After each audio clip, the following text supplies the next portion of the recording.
आए हारी से बेमुख सूता जन्म के हानि हुई है।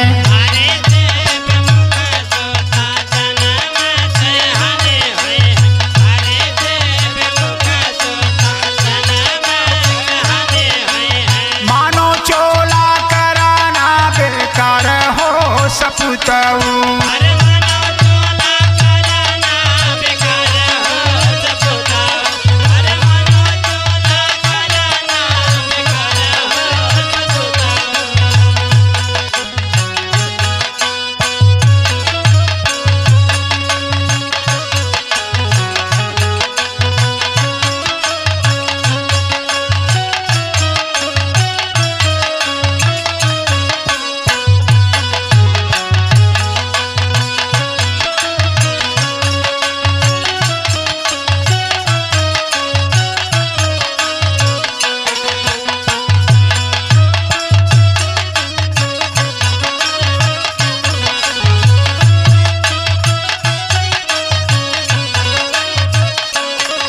अरे मटिया के चोला मेला ममता के चार दीना। मटिया के चोला मेला ममता के चार दीना।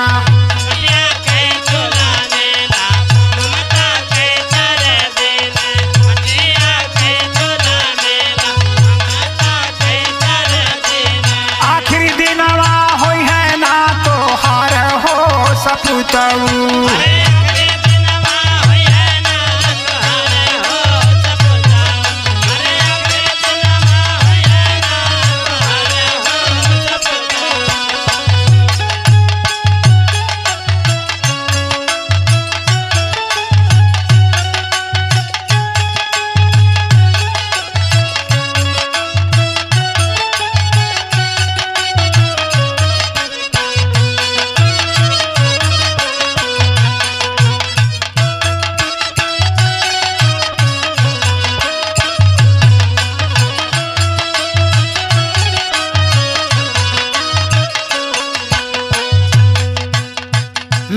लखचावरसिया से भटकत भूलायल अइला।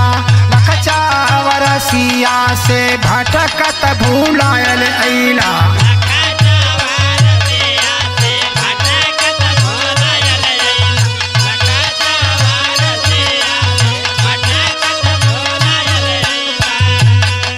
अरे तबो अखिया खुलल ना तो हार हो सपूताऊ।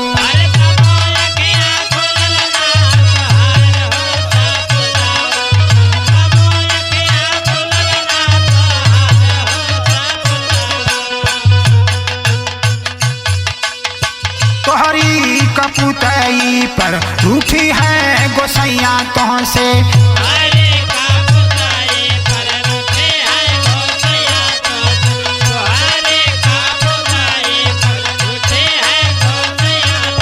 अरे अबही से कैले बा सुधार हो सपूताऊ।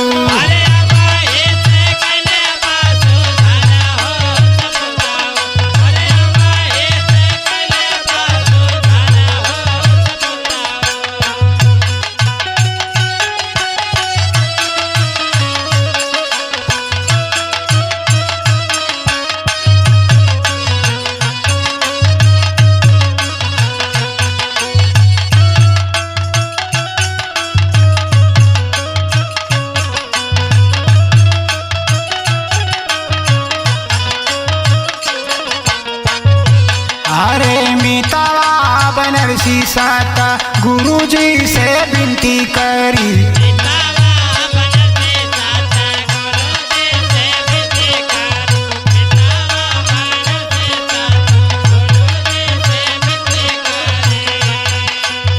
आवा मिल के कैले बासु ठार हो सपूताऊ।